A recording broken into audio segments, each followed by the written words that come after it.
In the ancient world, time was a circle, dictated by the sun and the seasons. Today, it is a grid. The mechanical clock didn't just tell us when to wake up, it taught us how to work, how to trade, and how to measure our lives in dollars and cents. We didn't just invent the clock, we built a cage that synced the entire planet to the exact same second. To build a fortune, one must first build a cage. For thousands of years, humanity lived in natural time, a fluid, unmeasured existence governed by the rising of the sun and the turning of the seasons. There was no being late, because there was no on time. But the moment the first shadow was measured against a scale, the foundations of fortune for the modern world were laid. The sun, once a god to be worshipped, became the first commodity to be tracked. The sundial was the world's first accounting ledger. By dividing the day into 12 parts, ancient civilizations in Egypt and Mesopotamia did something revolutionary. They created a way to measure labor. If a merchant hired a worker, they needed a way to prove how much work had been done before the light failed. This was the birth of billable hours. The wealth of the pharaohs was built on the ability to synchronize thousands of workers across vast distances using the movement of a shadow. It was the first time that time and money were mathematically linked. However, the sundial had a fatal flaw that limited its profitability. It was useless in the dark. This data blackout meant that commerce and control stopped when the sun went down. The fortune of the timekeepers moved from the shadow to the flow of water. The clepsydra, or water clock, allowed for the first round-the-clock monitoring of human activity. In the Roman Republic, the water clock was used in the law courts to strictly limit the time of a speaker. This created a new kind of intellectual scarcity. If you wanted to argue a case, you had to pay for your time in the flow. We still use the phrase running out of time today because of these ancient water vessels. The true fortune of early timekeeping, however, wasn't found in the marketplace, but in the temple. The organized religions of the world were the first time monopolies. Whether it was the call to prayer or the bells of a medieval monastery, the ability to tell a population when to wake, when to eat, and when to pray was the ultimate form of social control. The church became the time lord of the Middle Ages. They owned the bells, which meant they owned the ears of the public. This was an information monopoly that preceded the printing press. If the monastery bells didn't ring, the village didn't move. From a business perspective, these early clocks were the most expensive pieces of technology on the planet. They were the supercomputers of their day. A town that could afford a public clock was a town that was open for business. It signaled to traveling merchants that this was a place of order, a place where contracts could be timed and logistics could be managed. The foundations of fortune for the great trading cities of Europe were literally built into their town squares. The clock tower was the first corporate headquarters, a visual representation of a city's grip on reality. But as the Middle Ages gave way to the Renaissance, a new problem emerged. As trade routes expanded and the world grew smaller, local time became a liability. Every town had its own clock, and no two clocks agreed. This temporal chaos was a barrier to the next level of global wealth. To build a truly global empire, humanity needed something more than a shadow or a leaking bowl of water. They needed a machine that could store time, a mechanical heartbeat that would beat the same in London as it did in Beijing. This was the birth of the mechanical escapement, the most important invention you've never heard of. It turned the messy, fluid flow of nature into a series of discrete, predictable ticks. This was the digitization of reality 500 years before the computer. By breaking time into identical units, the mechanical clock allowed for the first true mass production of human life. The fortune of the industrial world was not built on steam or iron. It was built on the ability to make 10,000 men move at the exact same second. In this segment, we have moved from the shadow to the gear. We have seen how the elite used time to control labor, law, and religion. But the real wealth was hidden in the portable revolution. As long as the clock was a tower, the power stayed with the state. But the moment the clock could fit in a pocket, the foundation of fortune shifted to the individual. In our next segment, We will explore the scarcity of the spring and how the personal watch became the first true status symbol for the global elite. For millennia, a pocketable time would have seemed like pure sorcery. Time was a heavy, immobile force. To know the hour, you looked at the sun or stood near a cathedral's massive bells. These early clocks were gravity-powered. Huge stone weights dropped several stories to turn wooden gears. Time was a stationary destination. You went to the time. But in the late 15th century, the foundation of fortune shifted from the public square to the private palm, triggered by a revolutionary breakthrough, the mainspring. The mainspring was the first battery in human history. It was a tightly coiled ribbon of tempered steel that stored potential energy. By winding the spring, a user was essentially compressing time into a small metal box. This eliminated the need for falling weights and allowed for the birth of the portable timepiece. However, this transition wasn't just a technical achievement, it was an economic explosion. The first people to master this technology, craftsmen like Peter Heinlein in Nuremberg, weren't just making tools, they were creating the world's first high-tech luxury industry. These early watches, often called Nuremberg eggs due to their oval shape, were the Ferraris of the 1500s. From a financial perspective, the scarcity of the spring created a unique market dynamic. These early watches were wildly inaccurate, often losing or gaining an hour every day. If you relied on one to catch a meeting, you'd likely be late. But that wasn't the point. In the courts of the Renaissance, the utility of the watch was secondary to its symbolism. To carry a watch was to signal that you were a master of the new world, a person who understood the mechanical laws of the universe. It was a power flex of the highest order. Sovereigns like Queen Elizabeth I and Emperor Charles V were obsessed with them, commissioning pieces shaped like skulls, stars, and animals, encrusted with diamonds and rubies. The fortune of the early watchmakers was built on the realization that the wealthy will always pay a premium for a device that makes the invisible, in this case, time, visible and exclusive to them. But as the market for these mechanical jewels grew, a massive geopolitical shift began to steer the industry toward its modern home in Switzerland. This is one of the most fascinating business pivots in history. In the mid-16th century, France was the center of high-end clockmaking. However, the nation was torn apart by the wars of religion. Thousands of Huguenots, French Protestants who were often the most skilled artisans and mathematicians, fled the country to escape persecution. Many settled in the neutral city-state of Geneva. When refugees arrived, they found Geneva under the austere rule of John Calvin, who banned jewelry as sinful vanity. This threatened the livelihood of goldsmiths until they discovered a loophole. Calvin permitted functional tools. By pivoting from rings to watches, craftsmen rebranded their art as chronometrical instruments. This ingenious shift birthed the Swiss watch industry, merging jewelry aesthetics with engineering precision. This Swiss moat created an impenetrable fortress of wealth, allowing Geneva to sell a culture of secrecy and specialization that remains impossible to replicate. By the 17th century, the scarcity of the spring evolved into a full-blown industrial guild system. The Swiss realized that by compartmentalizing the work, one person making gears, another making springs, another engraving the cases, they could scale production while maintaining total quality control. This was a precursor to the assembly line, but with a luxury twist. They created the Fabrique, a network of thousands of tiny home-based workshops. This decentralized model protected the industry from being wiped out by a single fire or plague, and it ensured that the intellectual property of watchmaking stayed within the families of the Jura Mountains. The fortune here was built on the network effect.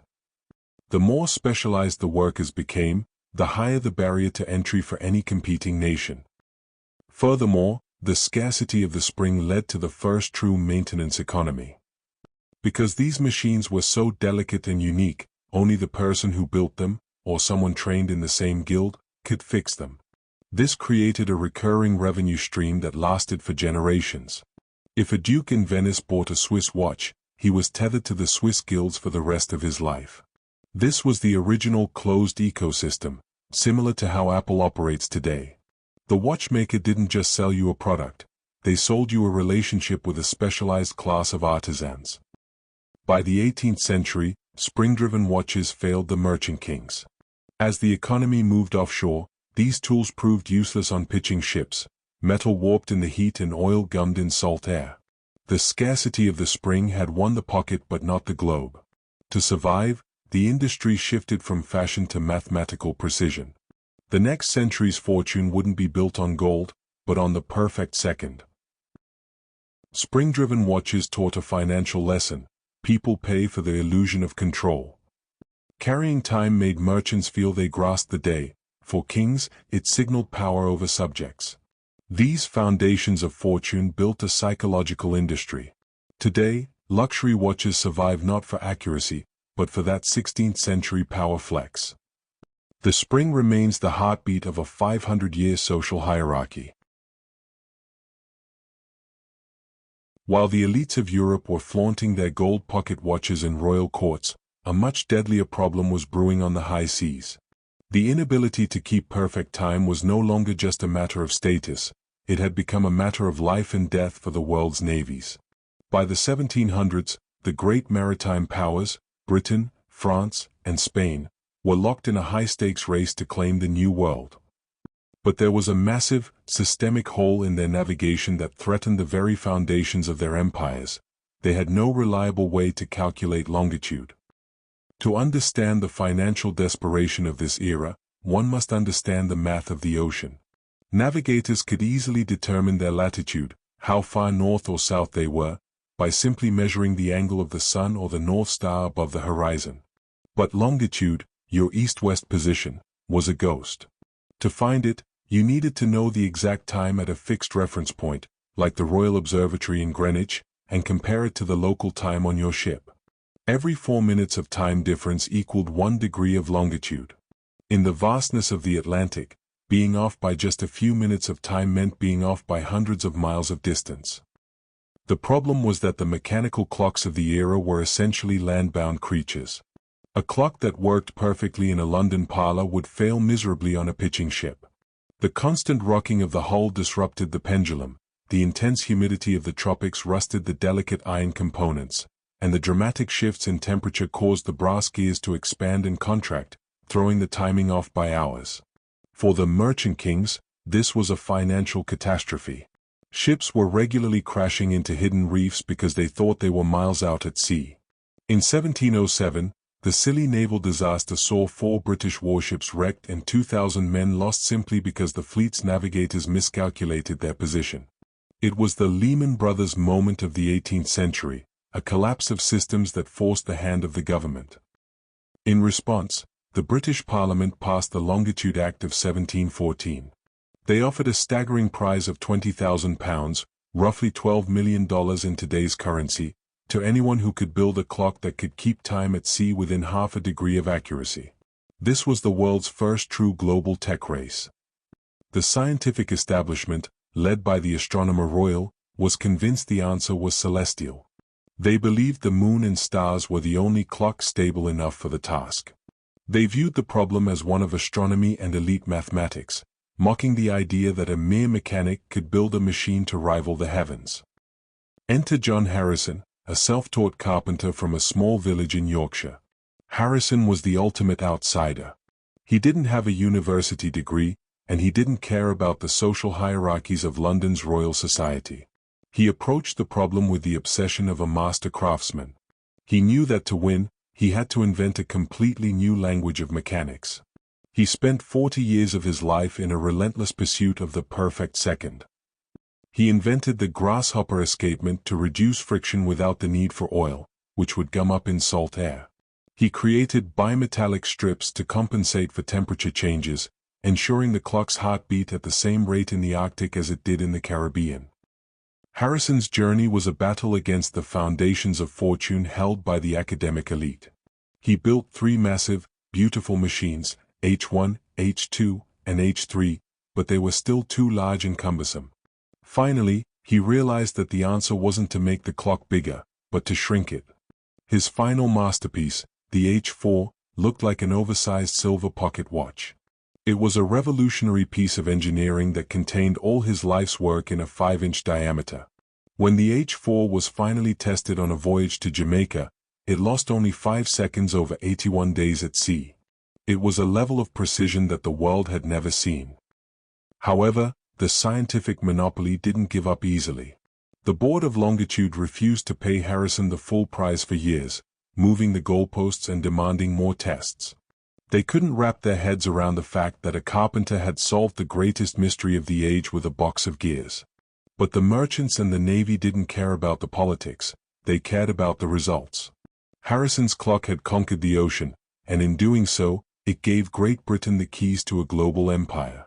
By knowing exactly where their ships were, the British could sail faster, maintain tighter supply lines, and dominate global trade routes with surgical precision.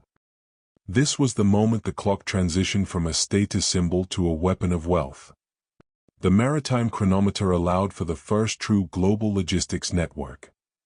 It turned the ocean from a chaotic barrier into a predictable highway. The fortune here was the ability to manage risk.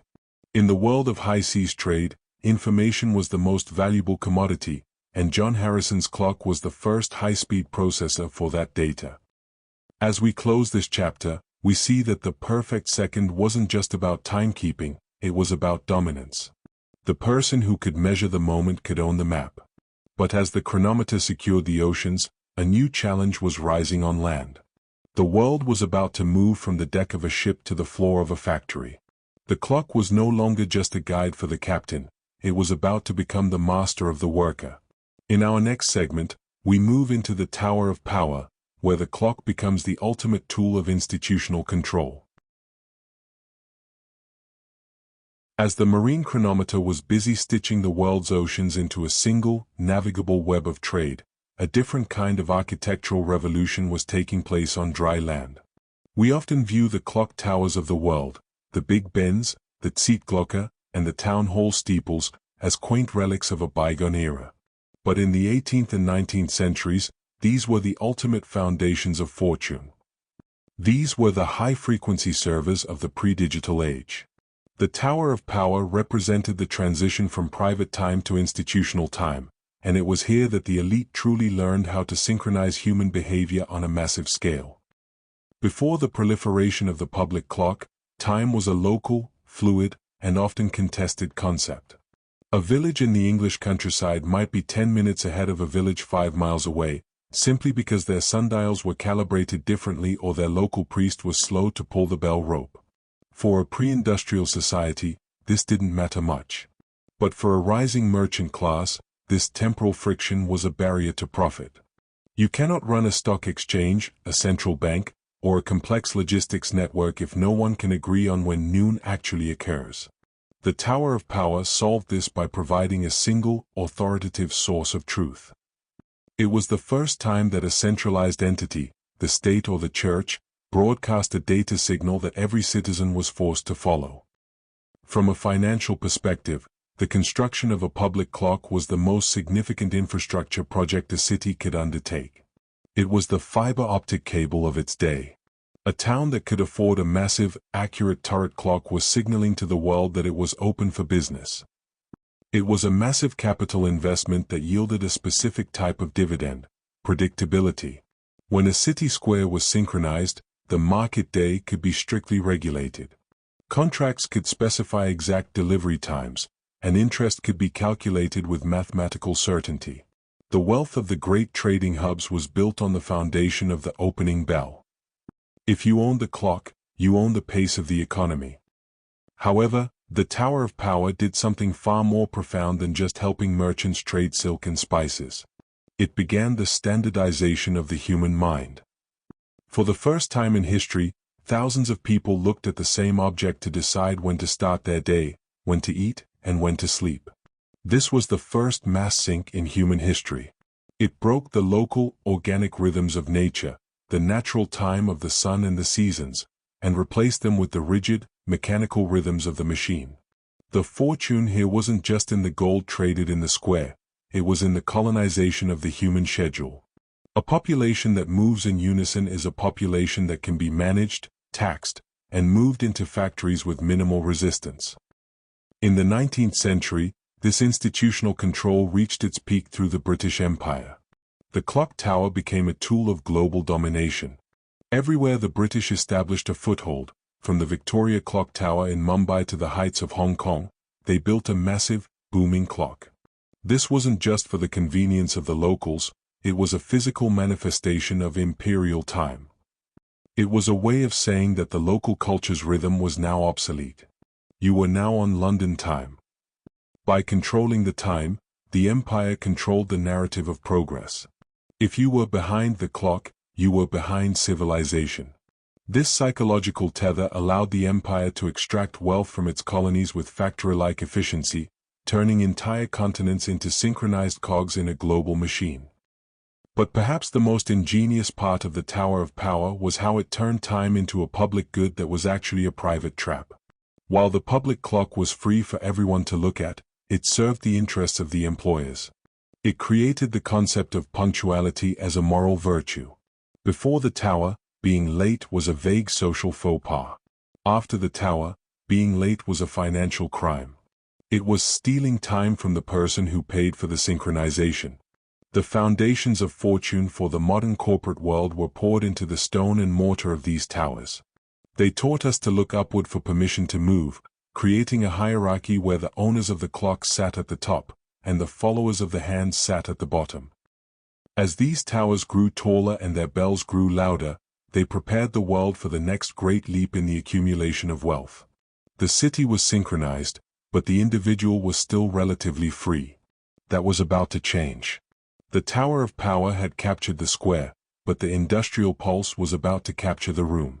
In our next segment, we move inside the walls of the factory, where the clock becomes the ultimate tool of labor extraction, and where the second is finally turned into a cent. The legacy of the Tower of Power lives on today in our digital infrastructure.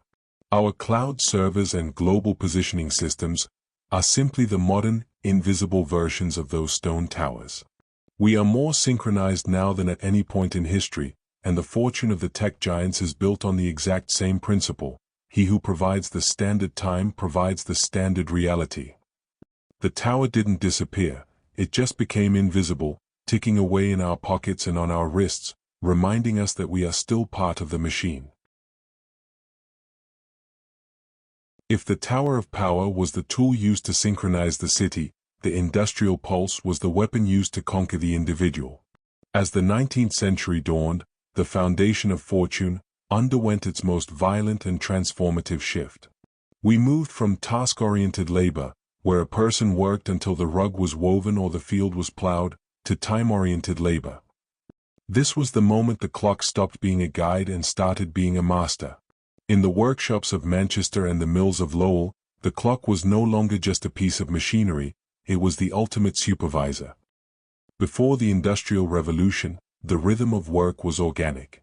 It followed the seasons, the weather, and human stamina. A cobbler might work 18 hours one day and 4 the next. But as steam power emerged, factory owners realized they had a problem. A steam engine does not get tired, and it does not care about the weather.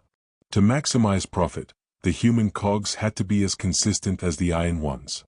This gave birth to the time clock.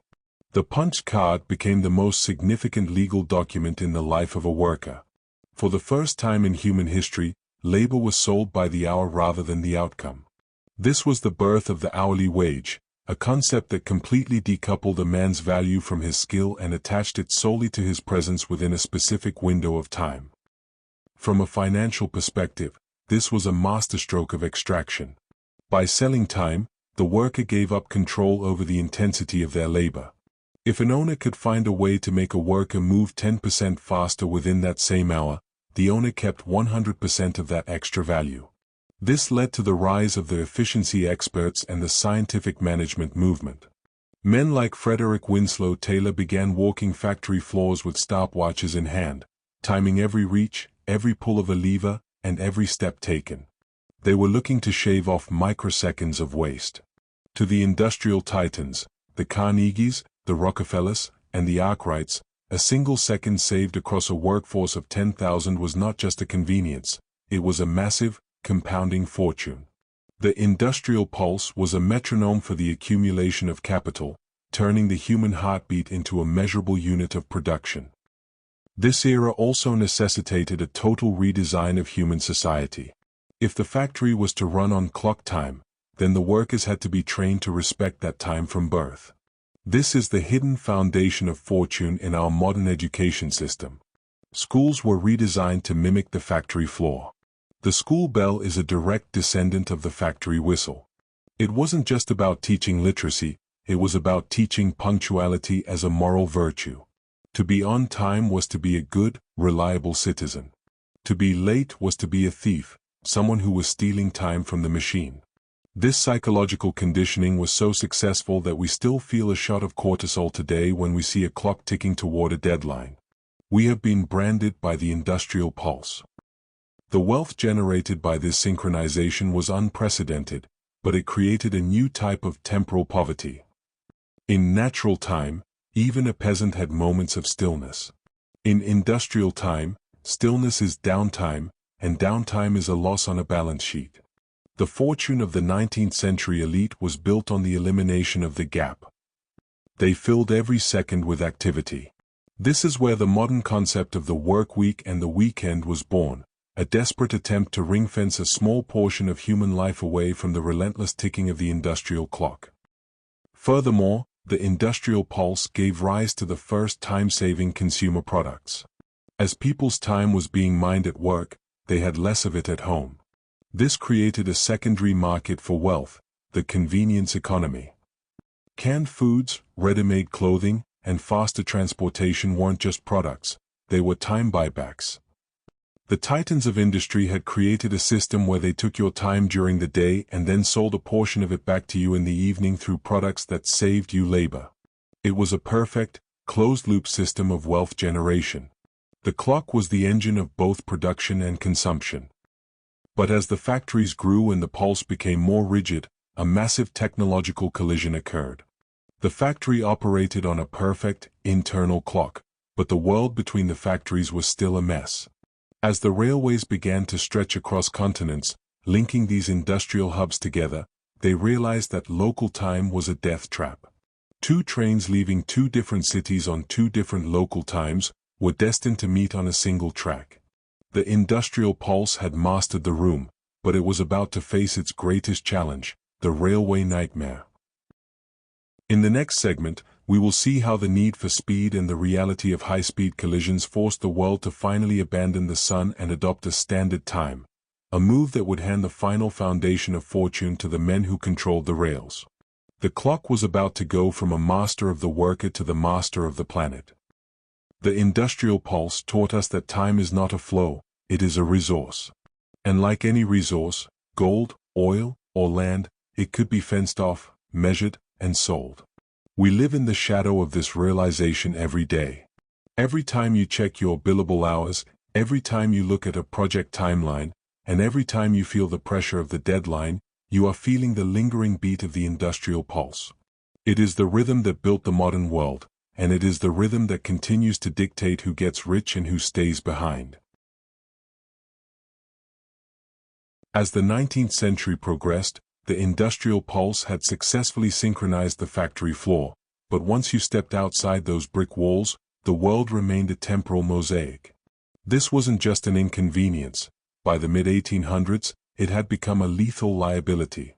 This era marks the most chaotic chapter in the foundations of fortune, where the expansion of the railways, the greatest engine of wealth in human history, collided headfirst with the ancient tradition of local time.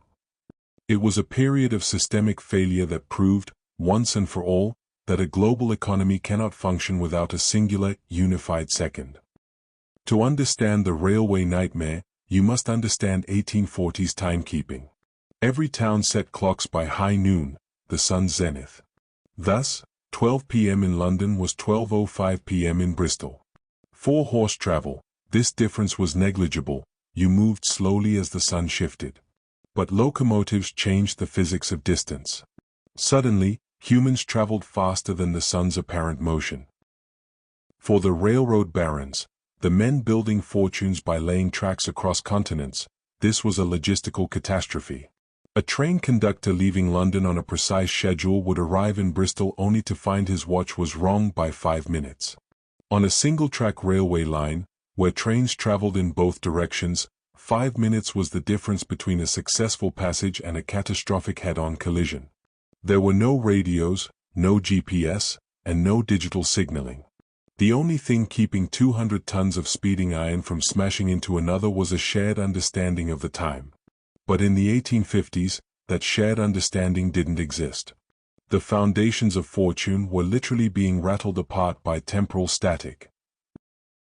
This chaos reached a breaking point in the United States. By the 1870s, there were over 300 different local times used by various railroads. A traveler going from New York to San Francisco would have to reset their watch dozens of times, navigating a labyrinth of conflicting schedules. This railway nightmare wasn't just dangerous, it was expensive. The inefficiency of the system was leaking millions of dollars in lost productivity and smashed cargo. The market was screaming for a solution, but the solution required something radical. The world had to agree to murder natural time. The man who led the charge was Sandford Fleming, a Scottish-Canadian engineer who missed a train in Ireland in 1876 because the timetable was printed with PM instead of AM, and used a local time he didn't understand.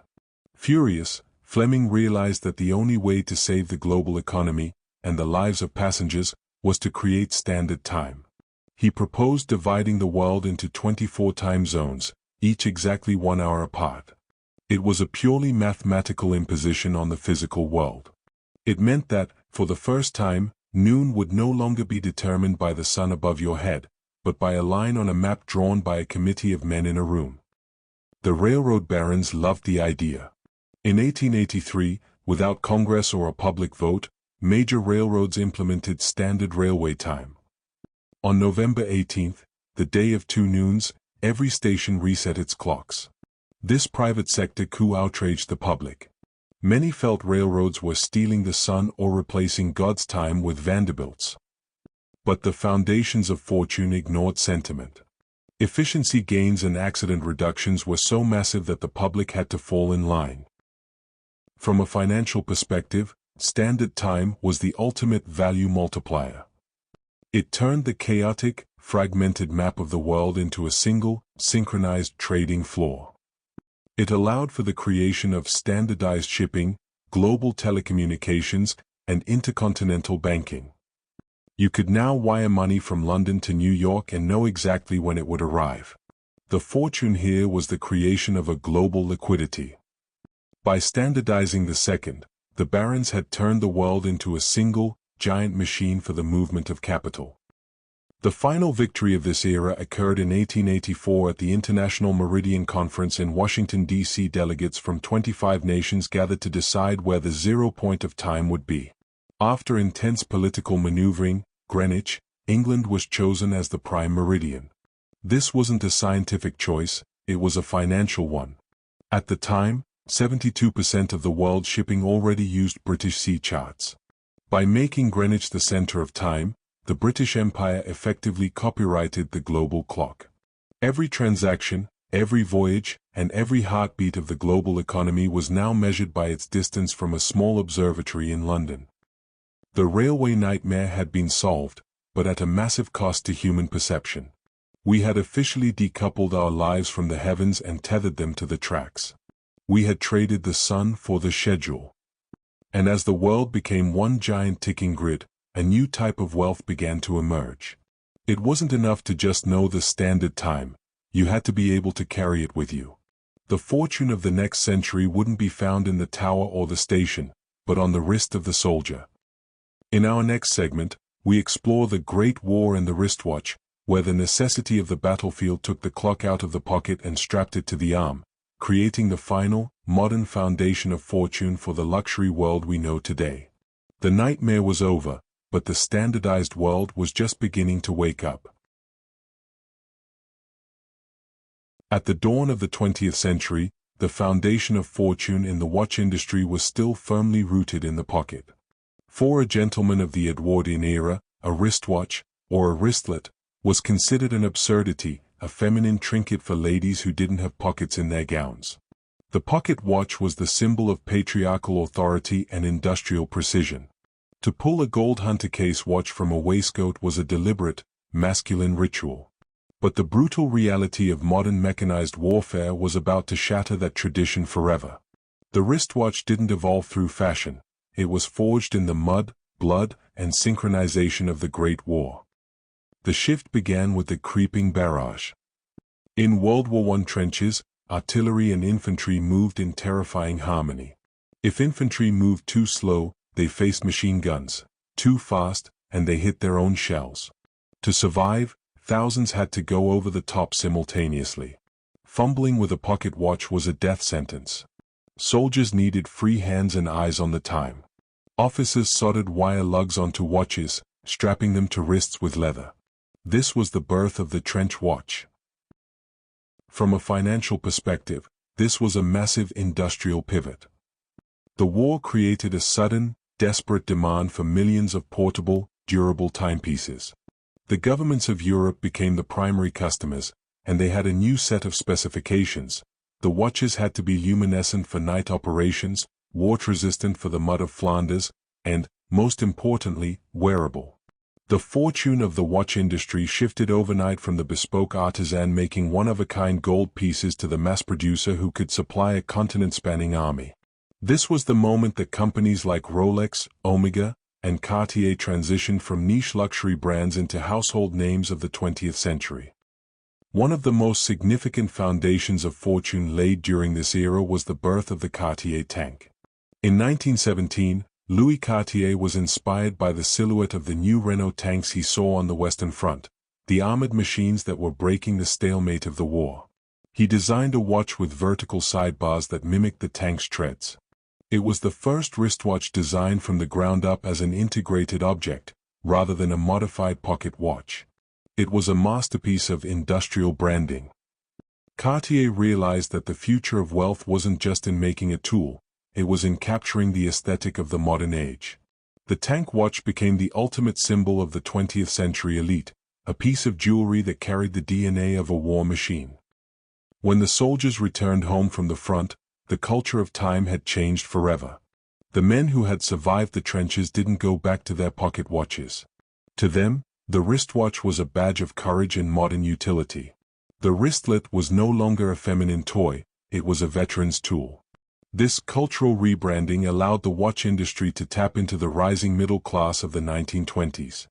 The wristwatch became the first true essential accessory of the modern man. If you wanted to look like a man of action, a man of the new world, you wore your time on your sleeve. The financial implications were staggering. Standardization was now happening on the human body. The wristwatch allowed for a new level of personal hyper-efficiency. People began timing commutes and productivity with a glance at their arm. This created the high-velocity consumer. Because you could see the time at all times, the deadline became a personal, haunting presence. The fortune of the 1920s and 30s was built on this increased pace. The wristwatch was the operating system that allowed the individual to sync with the global industrial machine. However, as the wristwatch became a commodity, the high-end Swiss makers realized they needed to move the foundation of fortune once again to stay on top. They couldn't compete with the mass production of the Americans or the Japanese on price alone. They had to pivot back to mechanical soul.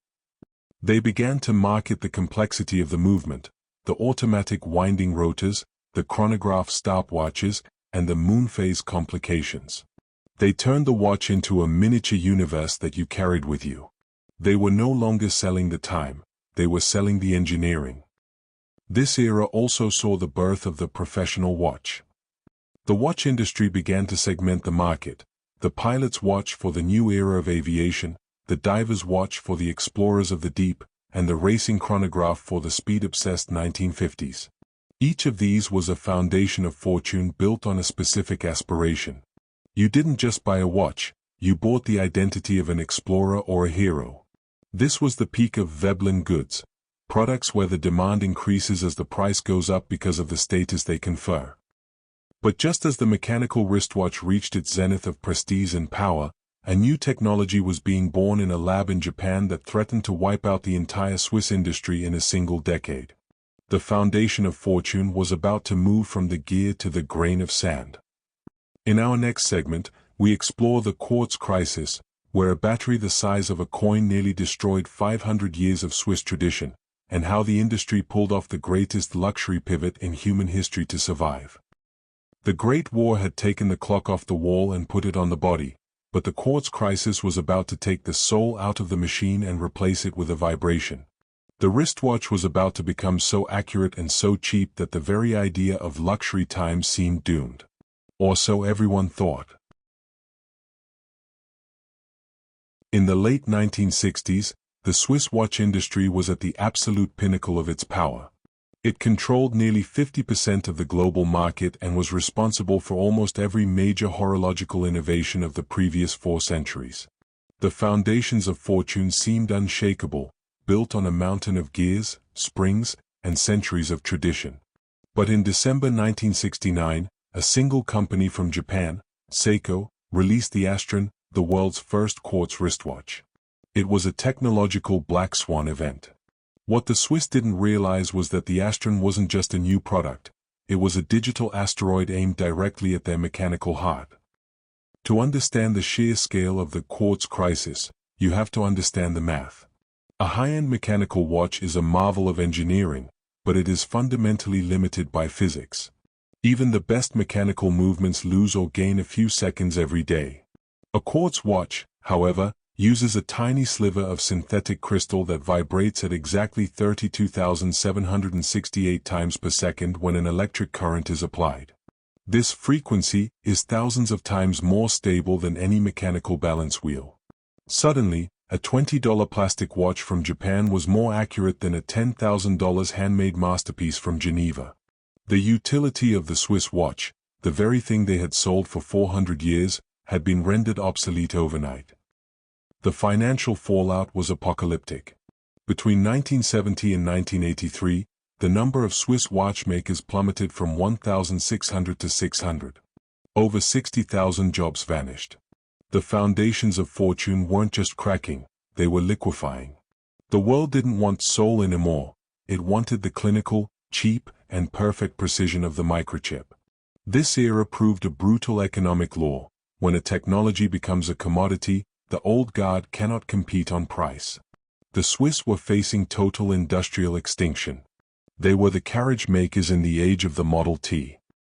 But out of this carnage came the greatest business pivot in history, led by a man named Nicholas Hayek.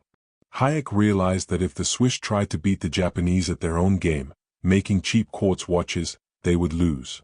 Instead, he proposed 2 radical, diametrically opposed strategies that would save the industry. The first was the Swatch. Launched in 1983, the Swatch was a cheap, plastic, quartz watch that was proudly Swiss-made. But it wasn't marketed as a timekeeper, it was marketed as a fashion accessory. You didn't buy a Swatch to tell the time, you bought it to match your shirt. By turning the watch into a disposable pop culture icon, Hayek generated the massive cash flow needed to keep the heritage brands alive. The second strategy was even more brilliant, the rebranding of the mechanical watch as art. The Swiss elite, led by brands like Patek Philippe, Audemars Piguet, and Rolex, made a conscious decision to stop talking about accuracy. They leaned into the anachronism. They began to argue that a mechanical watch was valuable because it was inefficient. It was a handcrafted heartbeat in a world of cold silicon. They shifted the foundation of fortune from function to emotion. They didn't sell you a tool to catch the train, they sold you a legacy to pass to your son. The famous Patek Philippe slogan, "You never actually own a Patek Philippe. You merely look after it for the next generation," was born from the ashes of the quartz crisis. This pivot created the modern luxury tear. By intentionally making their products unnecessary, the Swiss made them essential for the ultra-wealthy. The watch became the ultimate positional good, a way to signal that you had so much money that you didn't need a cheap, accurate watch. You could afford the luxury of a beautiful, slightly inaccurate machine. This is the paradox of the modern watch industry. The less useful the watch became, the more its price skyrocketed. The fortune was no longer in the gears, it was in the story. Financially, this era saw the birth of the luxury conglomerate. Giants like LVMH and Richemont swallowed independent brands. They realized that in the smartphone age, a watch is a Veblen good. The higher the price, the higher the demand. They limited supply, created wait lists, and fueled a secondary market where watches became an asset class like fine art. The foundation of fortune successfully transitioned from measuring time to preserving wealth. Today, we live in the post-time world. Your phone, your microwave, and your car all tell the time more accurately than any mechanical watch ever could. Yet, the Swiss luxury industry is more profitable than it has ever been. Why? Because they realize that in a digital world, the analog is the ultimate luxury. The quartz crisis didn't kill the mechanical watch, it liberated it. It turned it from a slave to the schedule into a celebration of human craftsmanship. The quartz crisis was the great filter of horology. Those who couldn't adapt were swept away by microchip precision. However, those who survived, the guardians of the mechanical soul, did more than preserve a craft. They established a foundation of fortune built on the scarcity of human touch. They proved that in a world of cheap commodities, the vibration of a balance wheel was more valuable than a crystal. The Swiss hadn't just saved their industry, they created a luxury moat that would protect them for the next half-century. But as luxury brands retreated into mechanical art, a powerful new frequency hummed. Quartz democratized the second, but science demanded an absolute. The foundation of fortune shifted from jewelry to the lab, into the atom itself. Earth was an unreliable narrator. To run a global empire, we needed an anchor that didn't wobble. By the middle of the 20th century, the foundation of fortune faced a fundamental, physical limit. For thousands of years, the standard of time was the Earth itself. We defined a second as a fraction of the time it took for the planet to rotate. But as our technology became more precise, moving into the realm of radar, telecommunications, and early computing, we made a startling and terrifying discovery: the Earth is a terrible clock. The planet wobbles, it slows down due to tidal friction, it speeds up due to internal shifts in its molten core. For a world built on the industrial pulse, this was acceptable. But for a world entering the information age, the Earth's inconsistency was a glitch in the system. The fortune of the next era required an absolute second, a unit of time that didn't depend on the stars or the spinning of a rock. In 1949, and later perfected in 1955 at the National Physical Laboratory in the UK, scientists Louis Essen and Jack Parry built the first functional cesium atomic clock. They realized that the heartbeat of the universe wasn't in the sky, but in the atom. By measuring the vibrations of a cesium atom, which ticks exactly 9,192,631,770 times per second, they created an anchor that would not lose a single second in 300 million years. From a financial perspective, this was the big bang of modern infrastructure. You cannot have the internet, global banking, or cell phone networks without the atomic clock. Why? Because the digital world is built on synchronization. When you send an email or make a bank transfer, your computer and the server must agree on the now within billionths of a second. If they are out of sync, the data packet is lost, or the transaction fails. The foundations of fortune for companies like Google, Amazon, and Visa are not built on software or warehouses. They are built on the silent, invisible pulse of the atomic clocks housed in government labs. They are the primary servers of reality. This shift from celestial time to quantum time had a profound psychological impact on the global economy. It turned time into a pure mathematical constant. In the 18th century, time was a guide for ships. In the 20th century, time became the medium in which all value was created. This led to the birth of telecom wealth. The ability to slice a single second into millions of channels allowed for the explosion of the television and telephone industries. Each of those slices was a real estate of time that could be sold to advertisers and consumers. The atomic anchor allowed us to colonize the microsecond, creating a new frontier of wealth that was invisible to the human eye but immensely profitable to the machine. Furthermore, the atomic clock gave birth to the most valuable free utility in human history, UTC, Coordinated Universal Time. This was the final victory of the standardization that began with the railways. But unlike the railway clocks, which were owned by the barons, the atomic second was a global public good. However, the application of that time was where the true fortunes were made.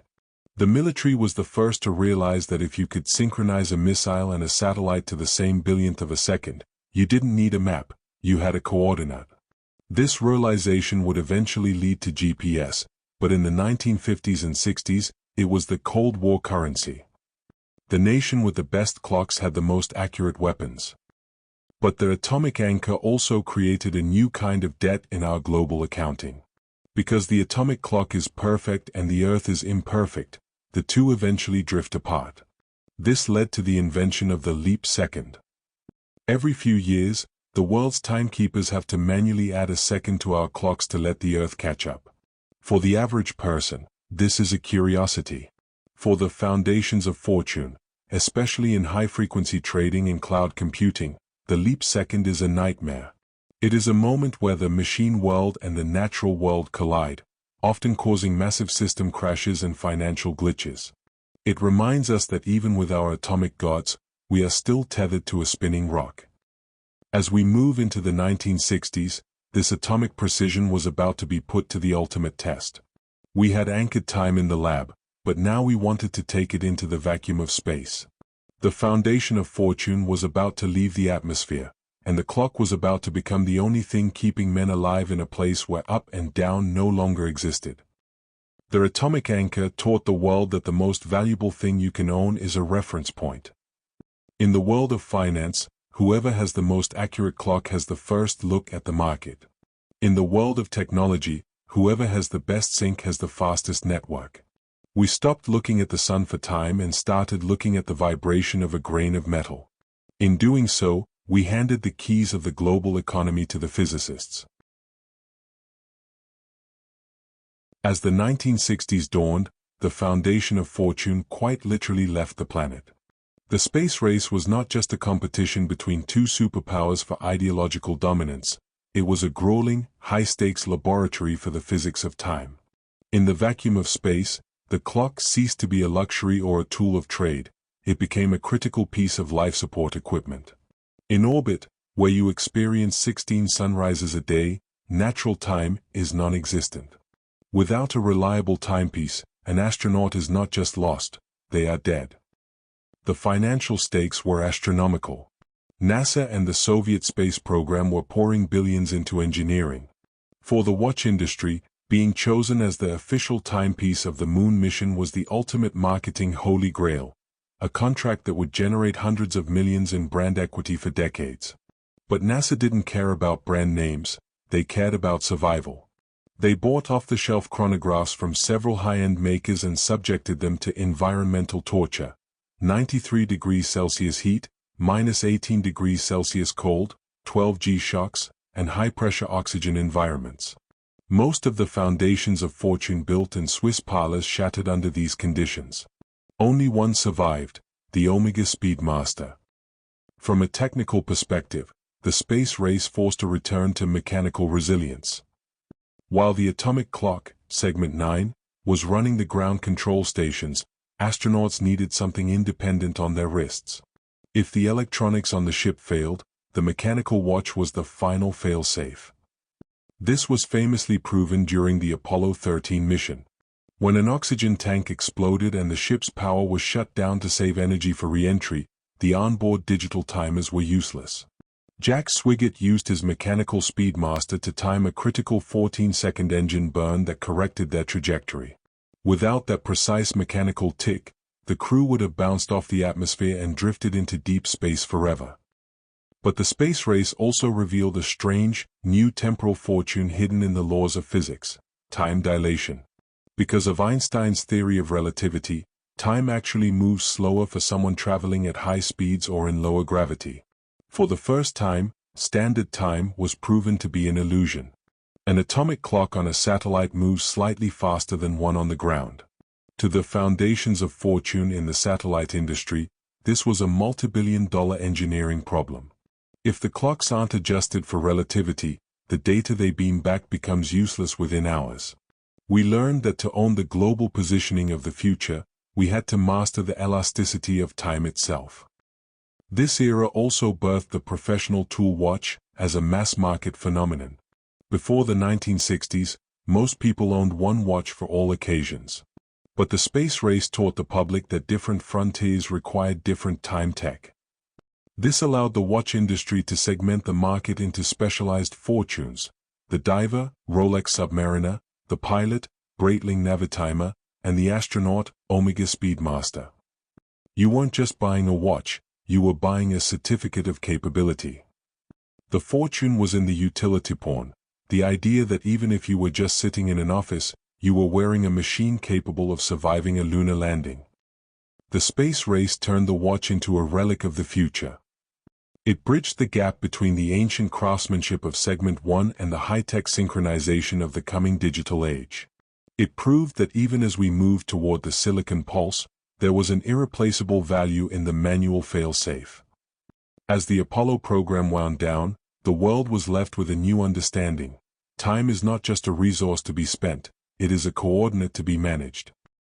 As we descend from orbit, the foundation of fortune is about to land in a very different kind of laboratory. The massive, room-sized atomic clocks and the rugged mechanical chronographs are about to shrink. The clock is moving from the wrist of the astronaut to the heart of the microprocessor. In our next segment, we look at the Silicon Valley handshake, where timekeeping and computing finally merged to create the greatest accumulation of wealth in human history. The space race pushed the limits of the physical world, but the next era would push the limits of the invisible world. We had conquered the moon with gears and atoms. Now, we were about to conquer the planet with a single, vibrating grain of sand. By the early 1970s, the foundation of fortune underwent its most radical physical transformation. We have seen time move from the cathedral tower to the pocket, and then to the wrist. But in this era, time moved into the circuit. This is the story of the Silicon Valley handshake, the moment the clock and the computer merged to create the modern world. It wasn't just a new way to tell time, it was the invention of a new kind of digital real estate that would eventually house the world's largest companies. To understand this shift, we have to look at what a computer actually is. At its most basic level, a computer is just a collection of switches. But for those switches to mean anything, to process data or run a program, they have to be synchronized. This requires a system clock. Every computer has a heartbeat generated by a tiny quartz crystal, similar to the one that caused the quartz crisis. This clock dictates the speed of the handshake between the processor, the memory, and the user. The foundation of fortune moved from the accuracy of the second to the frequency of the second. We stopped measuring time in minutes and started measuring it in megahertz. From a financial perspective, this was the birth of Moore's law as a temporal phenomenon. Intel, Apple, and Microsoft weren't just selling hardware, they were selling speed. If a company could double the clock speed of its processor, it could double the value of its product. This created a time-based arms race. The wealth of Silicon Valley was built on the ability to pack more ticks into a single second. This was the ultimate extraction of value from time. We weren't just working within time anymore, we were literally slicing it thinner and thinner to create more room for data. The Silicon Valley handshake also gave birth to the first truly digital timepieces, the LED and LCD watches. In 1972, the Hamilton Pulsar debuted. It didn't have hands, it had glowing red numbers that appeared only when you pushed a button. It was priced at $2,100, more than a gold Rolex or a small car. It was the ultimate alpha move for the tech elite. It signaled that you were no longer tethered to the analog past. You were living in binary time. The fortune here wasn't just in the gold case, it was in the user interface. For the first time, time was something you interacted with digitally. This era also saw the creation of the epoch. In the world of computing, time has to start somewhere. For Unix-based systems, which run most of the modern internet, time zero is January 1, 1970. This is the digital genesis. Every second since then is tracked as a simple integer. This created a hidden foundation of fortune, the database. By turning time into a linear string of numbers, we made it searchable, sortable, and indexable. which allowed for the birth of global logistics, the stock market's transition to electronic trading, and the eventual rise of big data. If you could index the when, you could dominate the who and the what. However, the Silicon Valley handshake also created a massive, looming temporal debt known as the Y2K bug. Because early programmers tried to save expensive memory by using only 2 digits for the year, e.g., 99 instead of 1999, the global economy faced a potential time collapse as the clock approached the year 2000. This was a $300 billion panic. It proved that our foundations of fortune were now so deeply embedded in the digital clock that a simple tick from 99 to 00 could bankrupt nations. It was the first time humanity realized that our digital standard time was a fragile, man-made construct that required constant expensive maintenance. Beyond the hardware, this era changed the economy of attention. Because the computer was now synchronized with the global clock, we entered the age of real-time. Before the 1980s, information moved at the speed of paper. After the handshake, it moved at the speed of the clock pulse. This led to the rise of the 24-hour news cycle and the always-on work culture. The fortune moved from those who could keep time to those who could capture it. The software giants realized that if they could keep you synced to their clock, their operating system, they could own your productivity. As we close this segment, we see that the clock has become invisible. It is no longer an object on the wall or a tool on the wrist, it is the ghost in the machine. It is the silent pulse that coordinates every transaction on Earth. But as the clock moved into the computer, it was also moving into the sky. The Silicon Valley handshake provided the brain, but we still needed the global eye. In our next chapter, we look at the global positioning goldmine, where the atomic clocks and the microchips are launched into orbit to create a $100 billion a year invisible map that runs your life. By the late 1970s and early 1980s, the foundation of fortune moved into the heavens to solve a problem as old as the Phoenician sailors: location. For millennia, knowing where you were depended on seeing the stars or the horizon. But the U.S. Department of Defense realized that if you could master time, you could master space. They launched a constellation of satellites that would become the Global Positioning System, GPS. It is perhaps the greatest magic trick of the modern world. GPS doesn't actually track your location. Instead, the satellites do only one thing: they broadcast the exact atomic time of their internal clocks. The physics behind this gold mine is elegant but brutal. Your phone receives a time-stamped signal from at least 4 different satellites. Because light travels at a constant speed, your phone calculates the tiny delay between when the signal was sent and when it was received. By comparing these delays, it can triangulate your position within meters. This is only possible because the clocks on the satellites are synchronized to the billionth of a second. If a GPS satellite's clock is off by just 1 microsecond, your location on Earth would be wrong by 300 meters. The foundation of fortune here is the monetization of spatial certainty. From a financial perspective, GPS is a hidden tax on almost every transaction in the global economy.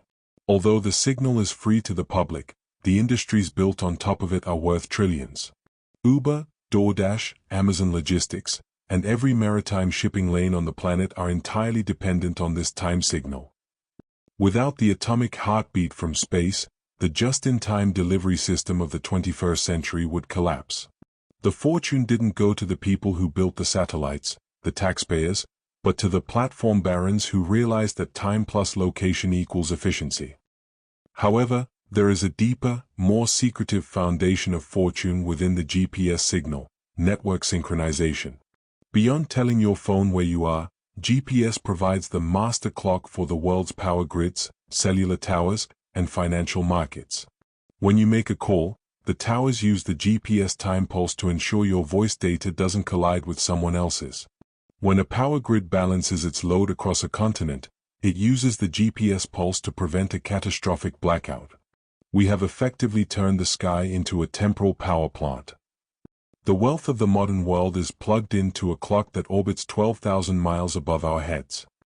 This era also saw the birth of geofencing, the ability to turn a physical space into a digital trigger. Retailers realized they could use the GPS clock to track when a customer enters a specific time zone, like a mall or a store, and push an advertisement to their phone in real time. This turned time into context. The fortune shifted from selling a product to selling the moment. If you know where someone is and exactly when they are there, you can predict their needs before they even realize them. This is the ultimate synchronized consumption. But the global positioning gold mine has a dark side, vulnerability. Because the entire global economy is now tethered to a single, fragile signal, GPS jamming and spoofing have become the new tools of economic warfare. If a rogue actor can confuse the time in a specific area, they can crash the local stock exchange or send a fleet of autonomous ships off course. The foundations of fortune are now so dependent on this invisible pulse that the world's leading economies are desperately building backup terrestrial clocks just in case the sky goes dark. We have built a skyscraper of wealth on a foundation made of light and radio waves. As we look toward the next segment, we see that this spatial precision was about to be weaponized in a very different way. We have synchronized the planet. Now, we are about to synchronize the bet. The global positioning gold mine gave us the where, but the next era would give us the now in its most extreme form. In our next chapter, we dive into high-frequency havoc, where the quest for the atomic second enters the world of Wall Street, and the difference between $1 billion and a bankruptcy is measured in the time it takes for light to travel down a fiber optic cable. The GPS satellites gave us a map of the world, but the high-frequency traders were about to build a map of the future. We moved from the global grid to the algorithm, where the clock is no longer a guide, it is the weapon. By the late 2000s, the foundation of fortune moved into a realm that is physically inaccessible to the human nervous system. We had already synchronized the world's computers and anchored them to the atomic pulse of GPS, but on Wall Street, standard time was no longer fast enough. This era saw the rise of high-frequency trading, HFT, a system where the clock became the primary engine of capital. In this world, the human brain, which takes about 200 milliseconds to react to a visual stimulus, is a prehistoric relic. The new titans of finance were algorithms that could execute thousands of trades in the time it takes for a honeybee to flap its wings once. The fortune was no longer in the value of a stock, but in the latency of the execution. To understand the havoc, you have to understand the geography of the nanosecond. Light travels at approximately 300,000 kilometers per second. While that sounds instantaneous, it creates a physical limit for global finance. A signal traveling from Chicago to New York through standard fiber optic cables takes about 14 milliseconds. To an HFT algorithm, 14 milliseconds is an eternity, a temporal gap where billions of dollars can be lost to a faster competitor. This led to one of the most expensive engineering feats in history, the construction of the spread networks cable. In 2010, a private company spent $300 million to drill a perfectly straight line through the Allegheny Mountains, bypassing the winding paths of traditional infrastructure just to shave 3 milliseconds off the round-trip time. They weren't selling data, they were selling 3 milliseconds of future knowledge. This foundations of fortune shift turned the clock into a physical moat. If you own the fastest cable or the server closest to the exchange's matching engine, a practice known as collocation, attaining wealth became a mathematical certainty. You weren't predicting the market, you were seeing it before everyone else. When a large buy order was placed in one city, the HFT algorithm would see the signal, race ahead of it to another exchange, buy up all the available shares, and sell them back to the original buyer at a fraction of a cent higher. It was a time tax on the entire global economy, extracted in the microslices of the second. By the mid-2010s, it was estimated that over 70% of all stock market volume was driven by these temporal arbitrageurs. The havoc reached a breaking point on May 6, 2010, during the flash crash. In just 36 minutes, the Dow Jones Industrial Average plummeted nearly 1,000 points, erasing $1 trillion in market value, only to recover almost as quickly. The cause was a feedback loop between competing algorithms. When the clocks of the machines began to interact at speeds faster than the human regulators could monitor, the system suffered a temporal seizure. This event proved that our financial foundations of fortune were now built on a ghost clock that no human could actually see or control. We had built a financial engine that was faster than our ability to comprehend its failure. The standard time we fought so hard to establish in the 19th century had fractured into millions of private, hyper-accurate time streams that were often at war with each other. To combat this, exchanges began implementing speed bumps, intentional, artificial delays of a few hundred microseconds, to level the playing field. It was a desperate attempt to slow down the clock and bring the market back into a human dimension. But the havoc had already changed the nature of wealth. It shifted the power from the stock picker to the system architect. The most valuable people on Wall Street were no longer the guys in suits screaming on the floor. They were the clock watchers, the physicists and engineers who knew how to synchronize server clocks to the nanosecond using PTP, Precision Time Protocol. They realized that if their clocks drifted by even a few billionths of a second, their algorithms would dezinc and start losing money. This era represents the final divorce between time and the natural world. In Chapter 1, we measured time by the seasons. In Chapter 13, we measure it by the time it takes for a photon to traverse a length of glass. We have turned the second into a commodity more precious than gold, and in doing so, we have created a world that is perpetually ahead of itself. We are no longer living in the now, we are living in a competitive pre-now, where the winner is whoever can inhabit the future first. This has created a structural inequality in the global market. There is the time the public sees, and then there is the true time used by the machines. This quest for the atomic edge on Wall Street was the ultimate expression of the Silicon Valley handshake combined with the atomic anchor. It proved that if you can control the smallest possible unit of time, you can control the largest possible amount of wealth. But as the clock became faster than the human eye, it also became more fragile. The havoc was a warning that our digital foundations were reaching a breaking point of complexity. We have optimized the second to its absolute limit, so what happens when we run out of microtime to harvest? The high-frequency havoc turned the clock into a weapon of pure efficiency, proving that in the digital age, speed is the only real currency. But as we pushed the second into the realm of the invisible, we began to lose our grip on the very thing we were trying to measure.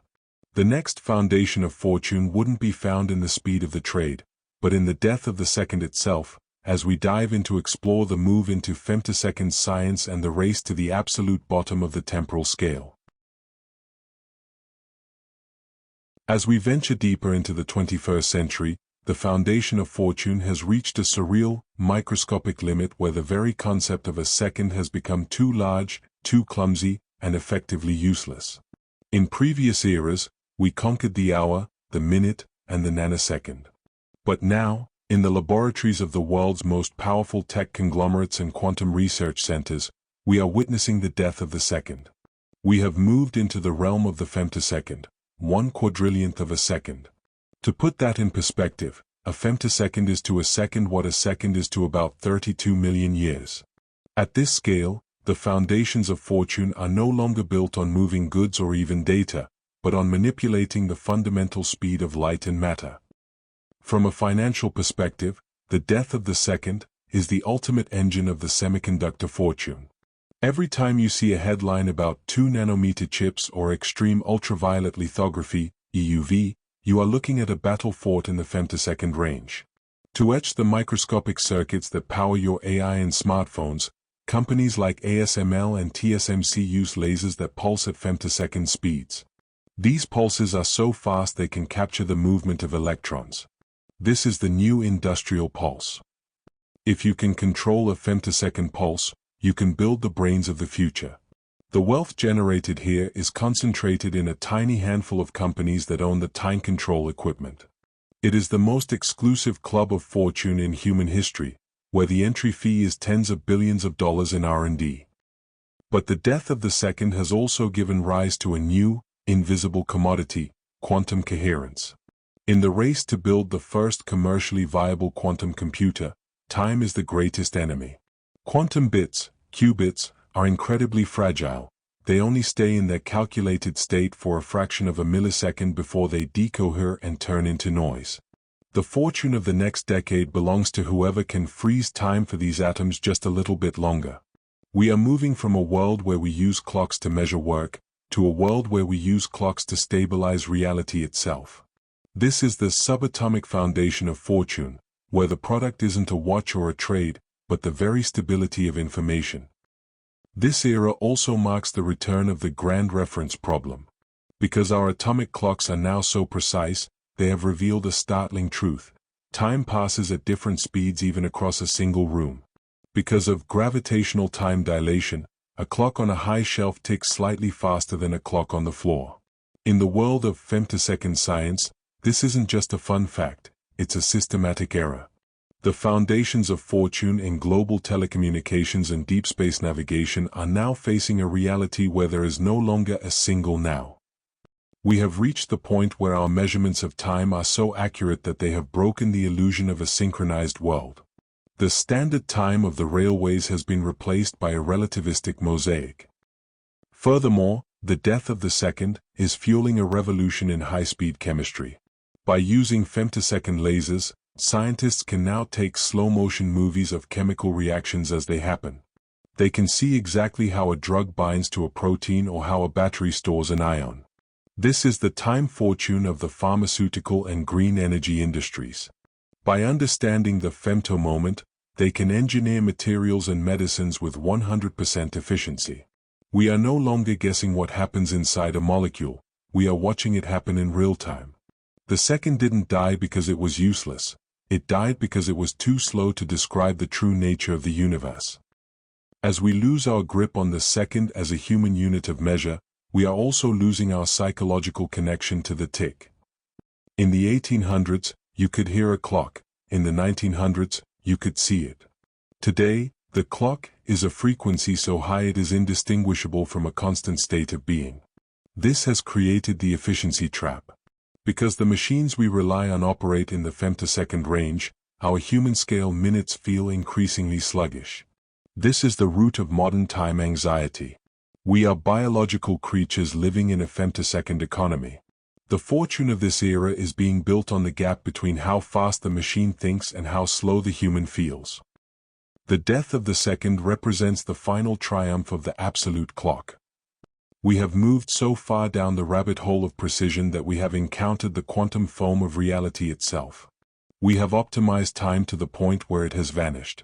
But even as the second dies in the lab, a strange and powerful counter-movement is beginning to emerge in the world of luxury and culture. We have reached peak speed, and a new kind of wealth is being found by those who choose to step out of the digital pulse. The death of the second has turned time into a quantum variable, proving that the more we slice the moment, the more wealth we can extract from the void. But as the world's engines move faster than the eye can see, the human heart is starting to crave the opposite. The next foundation of fortune isn't found in the race to the bottom of the timescale, but in the luxury renaissance, as we move to the next chapter and explore the 1990s boom where slow time became the ultimate status symbol for the world's elite. While the labs were killing the second, and the traders were weaponizing the nanosecond, a strange phenomenon was occurring in the boardrooms of Paris, London, and New York. By the mid-1990s, the foundation of fortune had completed a 180-degree turn. In a world now saturated with perfect, digital, and cheap timekeeping, the ultra-wealthy began to reject the digital pulse. This was the era of the luxury renaissance, a decade where the mechanical watch transitioned from a dying tool into the ultimate analog Veblen good. The fortune was no longer found in the accuracy of the watch, but in the inefficiency of its creation. The financial engine of this era was the story of scarcity. In the early 90s, brands like Blancpain and IWC began aggressive marketing campaigns with slogans like, "Since 1735, there has never been a quartz Blancpain watch. And there never will be." They were positioning the mechanical watch as a time capsule for the soul. The Swiss elite realized that if you sell a watch as a computer, you are in a race to the bottom, but if you sell it as mechanical art, there is no ceiling on the price. This led to a massive influx of investment capital into the big three conglomerates, LVMH, Richemont, and Swatch Group, who began buying up historic, dusty brands and polishing their heritage for a new class of global billionaires. From a sociological perspective, the mechanical watch became the secret handshake of the elite. In an age where a billionaire and a teenager both use the same iPhone to check the time, the mechanical watch became the only way to signal status without saying a word. The foundations of fortune shifted to complications. The more useless a feature, like a tourbillon, the more expensive the timepiece. By 1996, the market for grand complications exploded. These watches, often taking years to build by hand, became the new gold standard. They weren't just measuring time, they were measuring the patience of the owner. This era also saw the birth of the global auction house as a price-fixing mechanism for time. Platforms like Sotheby's and Christie's began hosting themed sales for vintage Rolexes and Patek Philippe. This turned the watch into a hard asset, similar to real estate or fine art. If a vintage watch could sell for $1 million at auction, it validated the $50,000 price tag of a new model. The foundation of fortune was now a self-reinforcing loop of perceived value. Investors weren't buying watches to wear them, they were buying them to store wealth in steel and gold safes. The wristwatch had officially been detimed, it was now a financial instrument that happened to tick. However, the luxury renaissance also created a new kind of craft fortune for the independent watchmaker. Men like George Daniels and François Paul Journe began creating watches entirely by hand, often producing only a few dozen a year. They became the rock stars of horology. Their workshops were the antithesis of the Silicon Valley fab. They used 18th-century lathes and hand-finishing techniques to create machines that were perfectly imperfect. This proved a critical economic law of the 21st century. The more automated the world becomes, the more the world will pay for the handmade. The fortune was in the friction of the human process. But there was a darker side to this renaissance, the marketing of the myth. To maintain these staggering price points, the industry had to manufacture tradition. Many brands with centuries of history had actually been defunct for decades and were simply reanimated by marketing firms who bought the naming rights. This led to a foundations of fortune built on historical live-action role-play.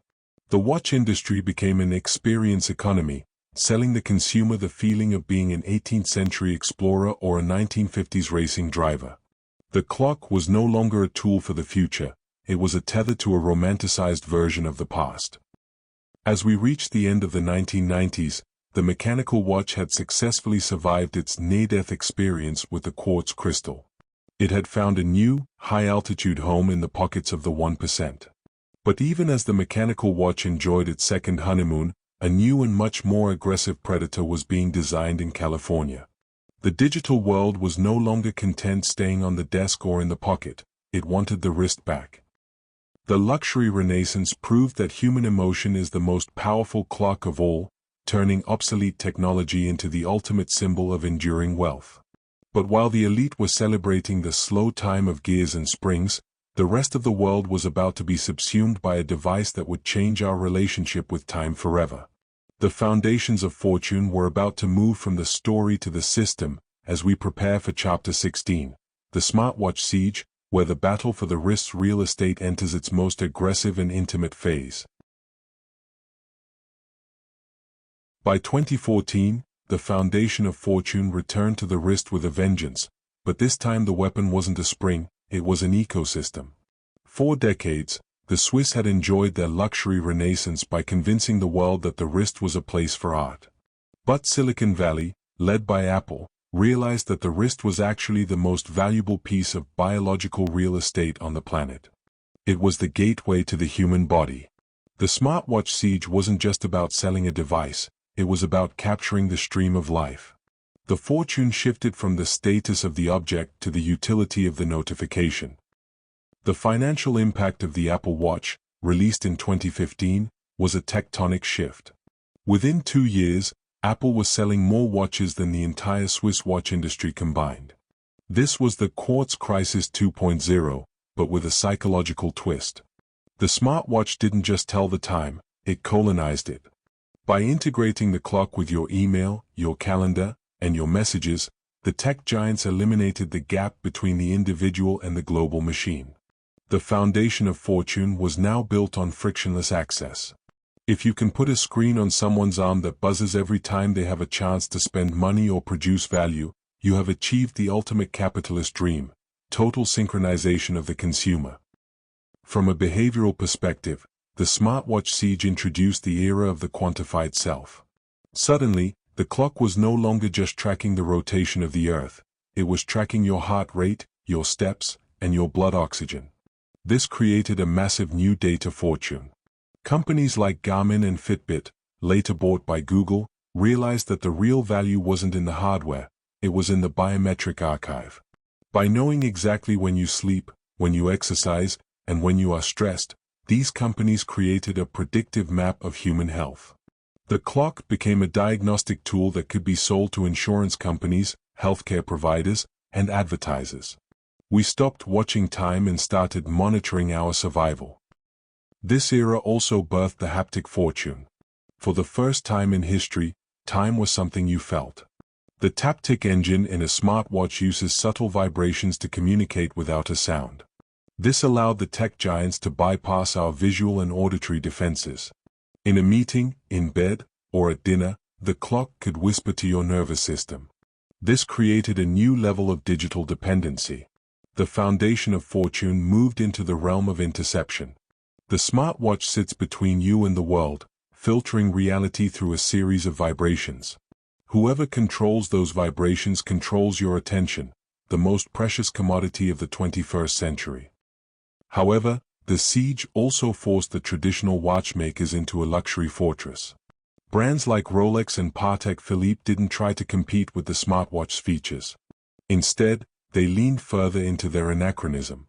They argued that a smartwatch is disposable tech that will be obsolete in 3 years, while a mechanical watch is eternal. This created a bifurcated market. The fortune of utility went to California, while the fortune of legacy stayed in Switzerland. The wrist became a battleground between the future-proof and the future-fearful. You were either wearing a computer that optimized your life or a machine that celebrated your humanity. The most profound change, however, was the gamification of time. Through activity rings and step challenges, the smartwatch turned the 24-hour day into a game with rewards and punishments. This created a new kind of labor fortune. By turning health and movement into a competition, the tech giants incentivized people to work harder at living.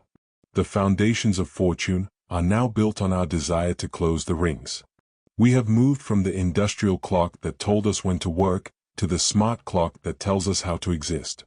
The watch has become a life coach that never sleeps. As we look toward the next segment, we see that the smartwatch was only the beginning. By monitoring our bodies, the clock has opened a door into our biology that can never be closed. We have synchronized our wrists to the cloud. Now, we are about to synchronize our very cells. The foundation of fortune is moving from the outside of the skin to the inside of the mind. The smartwatch siege turned the wrist into a terminal for global data, proving that the most valuable tick is the one that triggers a human response. But as the clock becomes more intimate, it is beginning to reveal the hidden rhythms of our own biology. The next foundation of fortune isn't found in the screen on your arm, but in the bioclock, as we move to next chapter to explore the billion-dollar business of sleep, circadian rhythms, and the attempt to hack the internal timing of the human body.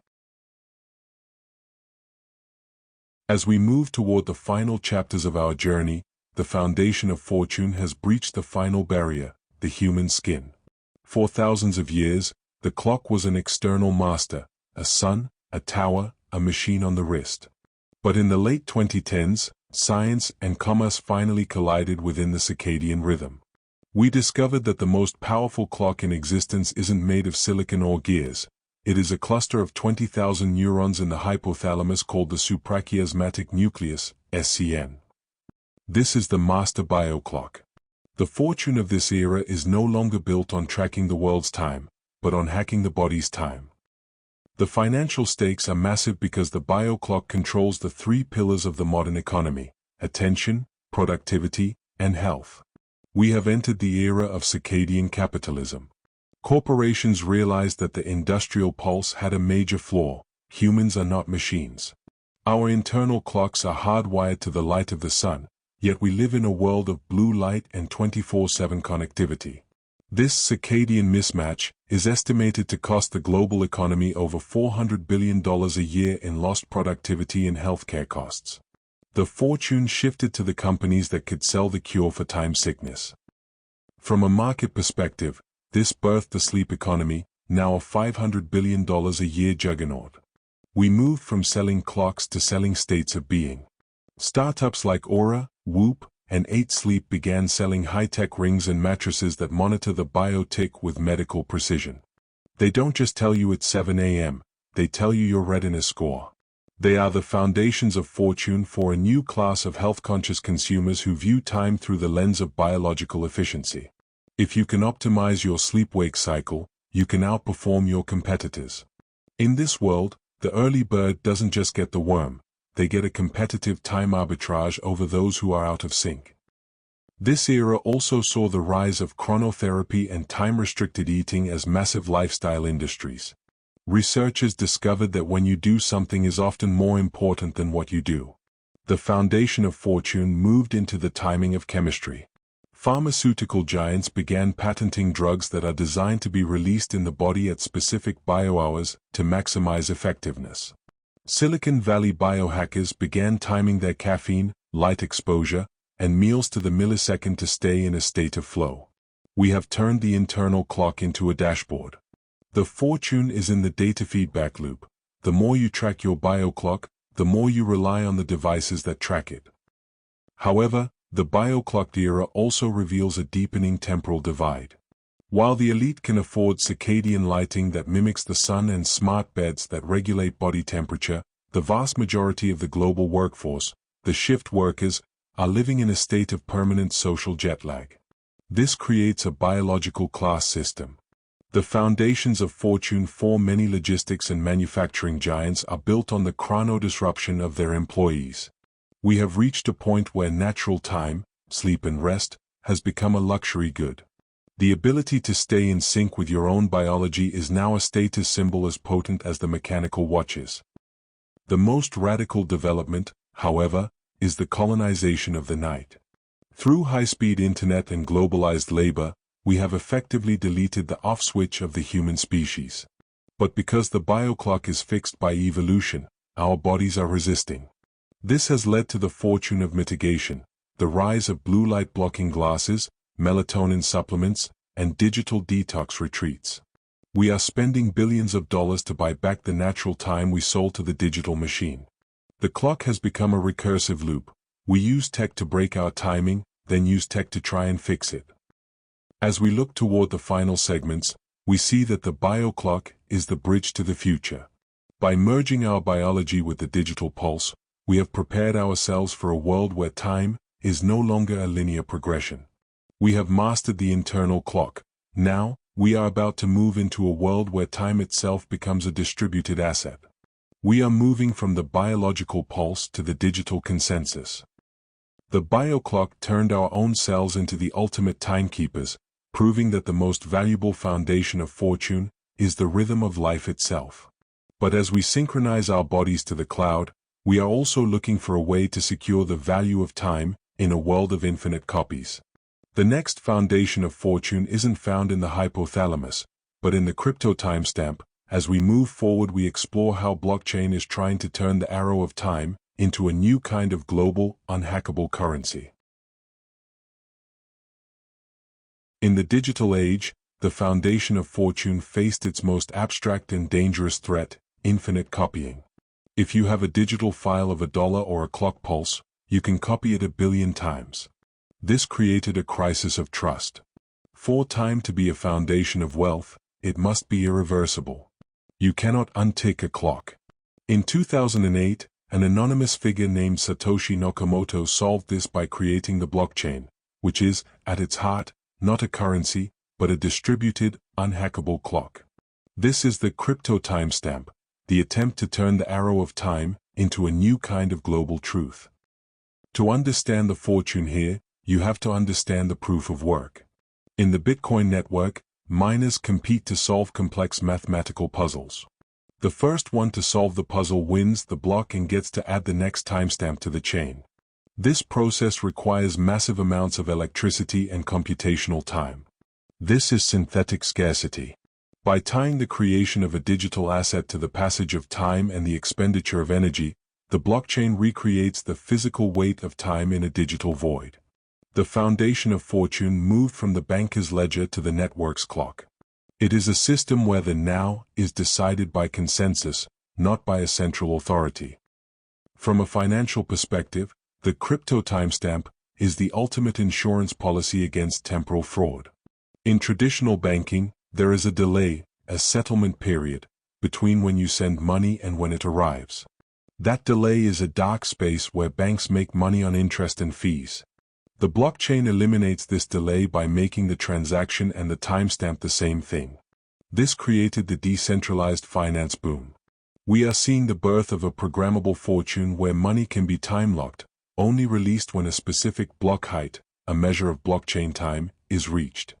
We have turned time into a literal smart contract. This era also birthed the NFT and the concept of digital provenance. Before the crypto timestamp, a digital image was worth nothing because it could be copied. But by timestamping a file on the blockchain, you create a birth certificate that proves which copy was the first. This allowed the foundations of fortune to expand into the metaverse. We are now selling virtual land and digital art for millions of dollars, not because the pixels are valuable, but because the timestamp is unique. We have successfully commodified digital history. The fortune belongs to those who own the first ticks of a new digital world. However, the crypto timestamp has a massive environmental and social debt. The energy required to keep this digital clock ticking is equivalent to the power consumption of entire nations. This has created a foundations of fortune built on ecological arbitrage. We are effectively burning real-world time, in the form of fossil fuels and natural resources, to create digital time. This is the ultimate time trade. We are sacrificing the planet's future to secure the digital present. This has led to a fierce time war between proof-of-work, energy-heavy, and proof-of-stake, energy-efficient, systems, as the world tries to decide what our digital future should cost. The most radical implication, however, is the universal truth. In a world of deepfakes and alternative facts, the blockchain provides an immutable record of when something happened. This is the foundation of fortune for the future of information.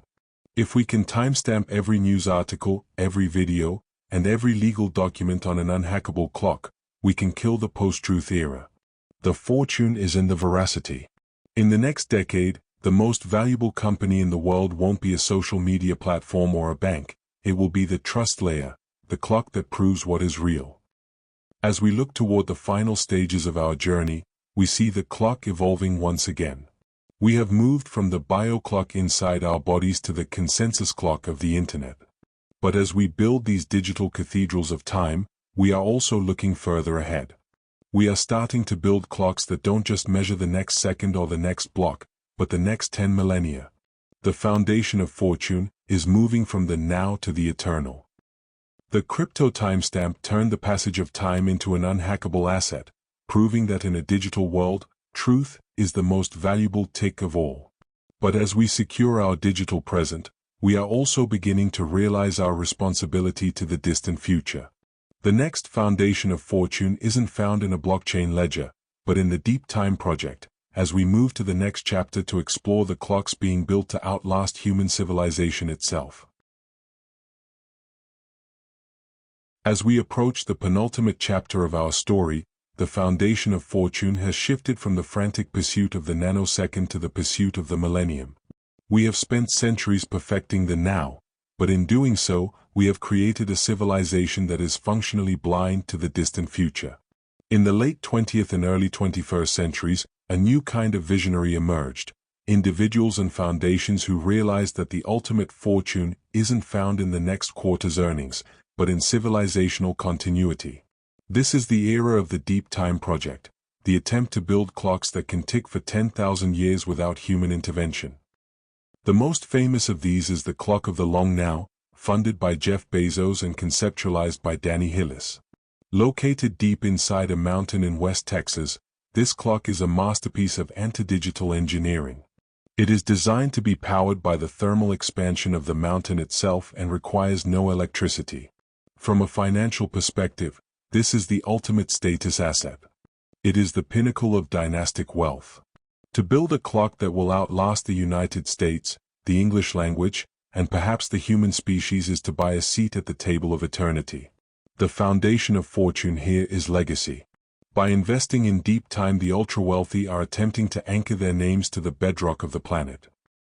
From a technical perspective, the Deep Time project is a radical rejection of the Silicon Valley handshake. Computers are too fragile for the 10,000-year scale, bits rot, and hardware degrades. To survive deep time, the clock must return to the mechanical absolute. The gears are made of marine-grade stainless steel and ceramics that do not require lubrication. The clock doesn't even show the time unless a human visitor winds a handle to update the display. This is resistant time. It is a machine that forces the observer to slow down and consider their place in the long now. The fortune shifted from efficiency to durability. But the Deep Time project also addresses a terrifying modern problem: nuclear and ecological debt. As we build foundations of fortune on nuclear energy and chemical manufacturing, we are creating waste that will remain lethal for 24,000 years. The clock in this context becomes a warning system. Scientists and semioticians are currently designing long-term nuclear waste warnings, clocks and monuments that can communicate danger to humans who may no longer speak our languages or understand our symbols. This is the shadow fortune. It is the cost of our current progress, paid for by the time of future generations.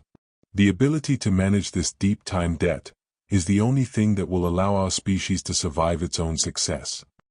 This era also sees the rise of Svalbard thinking. Named after the global seed vault in Norway, this is the foundation of fortune built on redundancy. We are currently timestamping and archiving the DNA of every living species, every book ever written, and every piece of open-source code into Arctic World Archives. We are treating time as a storage problem. The fortune belongs to the curators, the organizations that decide what is worth saving for the year 12,000 AD. We have moved from the just-in-time economy to the just-in-case civilization. We are building a digital ark to sail across the ocean of millennia. However, the Deep Time project reveals a deep psychological paradox. While we spend hundreds of millions building clocks for 10,000 years, our global financial systems are still governed by the high-frequency pulse of the next millisecond. We are a species with the hands of a god, but the attention span of a fly. This temporal dissonance is the defining conflict of the 21st century. The foundations of fortune are currently split between those who are mining the present for every last drop of value and those who are trying to build a foundation that won't crumble when the short now inevitably ends. As we look toward the final segment of our journey, we realize that the clock has completed its mission. It has synchronized our world, our bodies, our money, and our legacies. But as we move beyond the mountain clocks and the seed vaults, we are left with one final question. What happens when the clock is no longer a tool at all? What happens when time itself becomes the final product?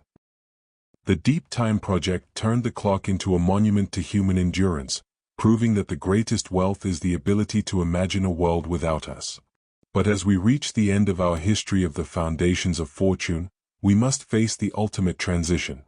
We have mastered every scale of time from the femtosecond to the millennium. Now, we enter the final frontier. The foundation of fortune is moving beyond measurement and into the infinite second, as we move to the last chapter to explore the future of time, the post-scarcity era, and the final state of the fortune. We have reached the terminus of our journey.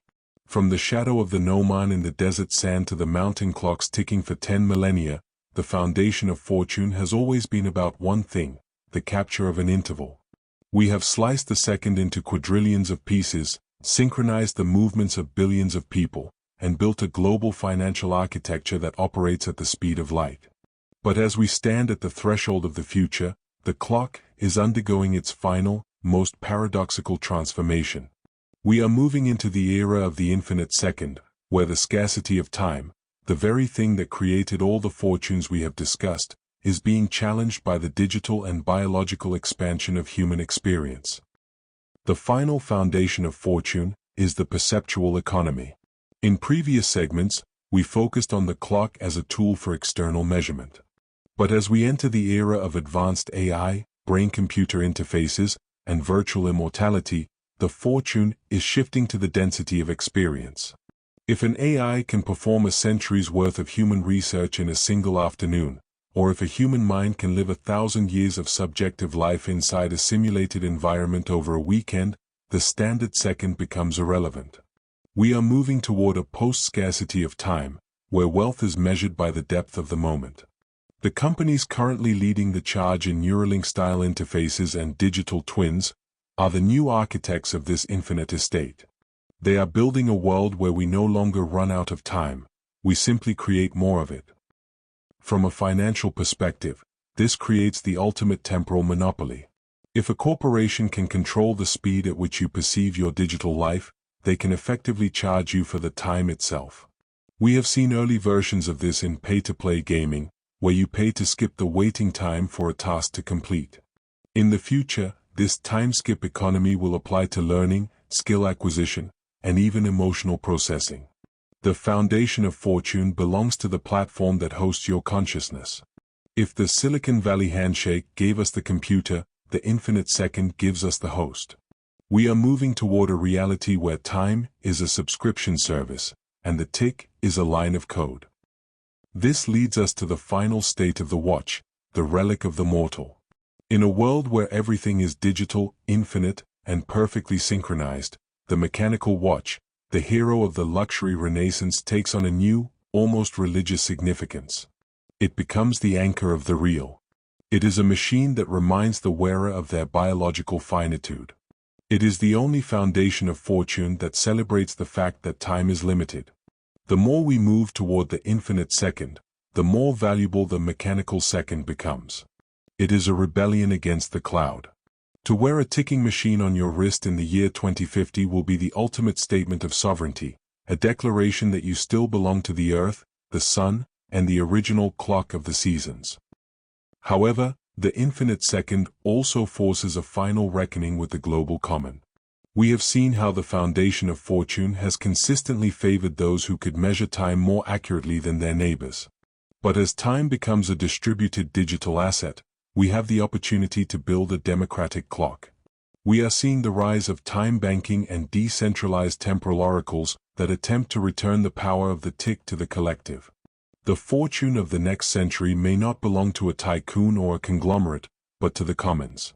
If we can decouple time from exploitation and return it to its role as a medium for human flourishing, we will have completed the most difficult engineering feat in history, the liberation of the human spirit from the industrial pulse. As we close this history, we realize that the clock was never just a machine. It was a mirror. In every gear, every crystal, and every line of code, we were looking for a way to understand our own existence. We built foundations of fortune to provide security in a world that is inherently fleeting. We measured the stars to find our way home, we measured the nanosecond to find our way to wealth, and we measured the millennium to find our way to legacy. But the greatest fortune of all is not the one we count, but the one we spend. The clock has given us a world of precision, but it is up to us to fill that precision with meaning. The history of the foundations of fortune is the history of humanity trying to own the now. We have succeeded beyond our wildest dreams.